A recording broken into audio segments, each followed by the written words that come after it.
আজ তোমাদের সাথে আমি বুকমার্ক ডিজাইন শেয়ার করতে চলে এসেছি, কিন্তু নর্মাল কোনো কাপড়ে নয়।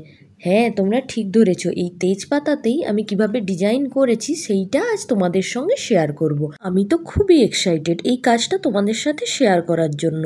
তোমরাও কিন্তু আজকে প্রতি পদে পদে থ্রিল অনুভব করবে। ভাববে বোধহয় এই পাতাটা ছিঁড়ে গেল, এবার মনে হয় পাতাটা ছিঁড়েই যাবে, কিন্তু পাতা ছিঁড়বে না। তোমরা খালি দেখতে থাকো আর মজা নিয়ে দেখতে থাকো আর ভাবতে থাকো, ইস কি সুন্দর হচ্ছে, আমি করলে তো হয় না, পাতা তো ছিঁড়ে যায়, এই দিদিভাই কিভাবে করছে। তোমরা ভাবতে থাকো আর দেখতে থাকো। হ্যালো বন্ধুরা, তোমরা কেমন আছো? আশা করি তোমরা সবাই ভালোই আছো। আমিও খুবই ভালো আছি। আজকে আমি একদম একটা নতুন ডিজাইন তোমাদের সাথে শেয়ার করতে চলে এসেছি তেজপাতার উপরে। এর আগে আমি কখনো কিন্তু তেজপাতার উপরে তোমাদের সঙ্গে কোনো সেলাই ভিডিও শেয়ার করিনি।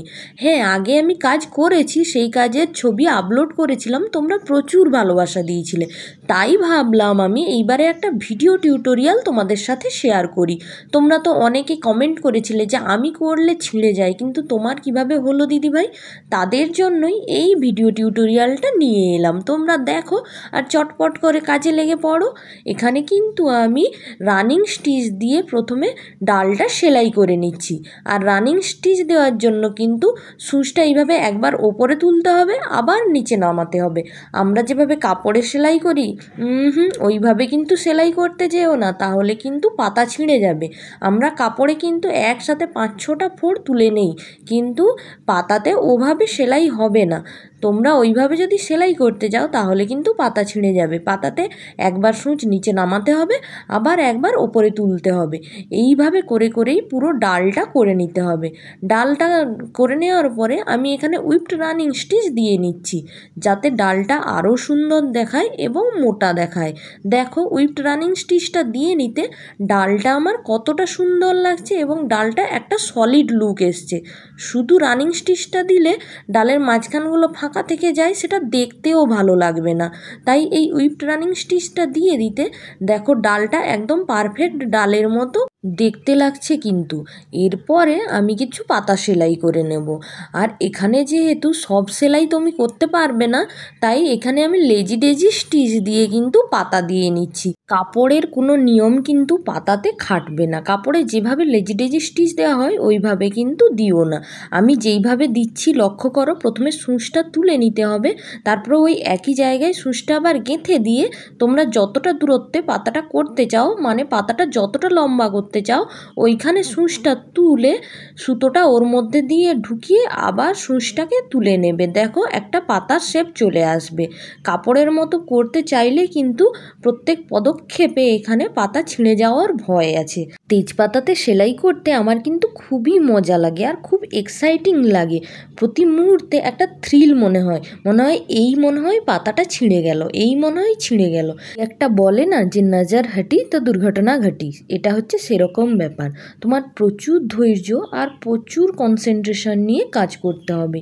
একটু চোখ এদিক থেকে ওদিক গিয়েছে কি পুরো পাতাটা কিন্তু নষ্ট হয়ে যাবে, তাই প্রচুর ধৈর্য নিয়ে কিন্তু কাজটা করতে হবে। আমরা নিউবর্ন বেবির সঙ্গে যেভাবে ব্যবহার করি, একদম আলতো হাতে আলতো আলতো করে, যেমন কোথাও ব্যথা না পায় ওরকমভাবেই এখানেও কাজটা করতে হবে।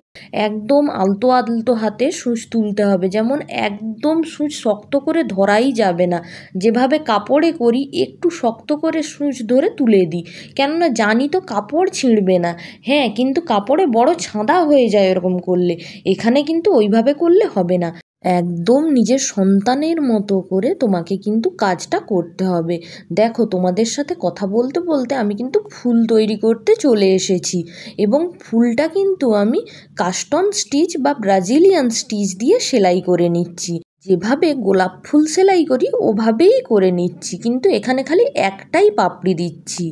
এখানে যেহেতু আমি বুকমার্ক সেলাই করছি, তাই বড় বড় ফুল এখানে করিনি, আমি ছোট্ট ছোট্ট ফুল করেছি। তাই একটা করে কাস্টন স্টিচ বা ব্রাজিলিয়ান স্টিচ দিয়ে ফুলগুলো করেছি। ফুলগুলো কেমন দেখতে লাগছে তোমরা জানিও কিন্তু, আর পুরো কাজটা কেমন হয়েছে সেটাও কিন্তু তোমরা জানিও। তোমরা কি ভাবছো পুরো কাজটা এই 5 মিনিটে হয়ে গেছে? না আমার প্রিয় বন্ধুরা, এই কাজটা করতে কিন্তু 2.5 ঘন্টা সময় লেগেছে। তাই তোমরা যদি ভালো ভালো কমেন্ট করো তাহলে কিন্তু আমার এত কষ্ট করাটা সার্থক হবে। শুধু কষ্ট, প্রতি মুহূর্তে একটা ভয় কাজ করছিল।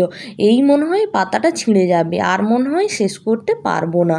তোমরা যদি ভালো ভালো কমেন্ট করো তাহলে আমার এই কষ্টটা সার্থক হয়। আমার ভিডিও যদি ভালো লাগে তাহলে শেয়ার করে দিও বন্ধুরা। ধন্যবাদ।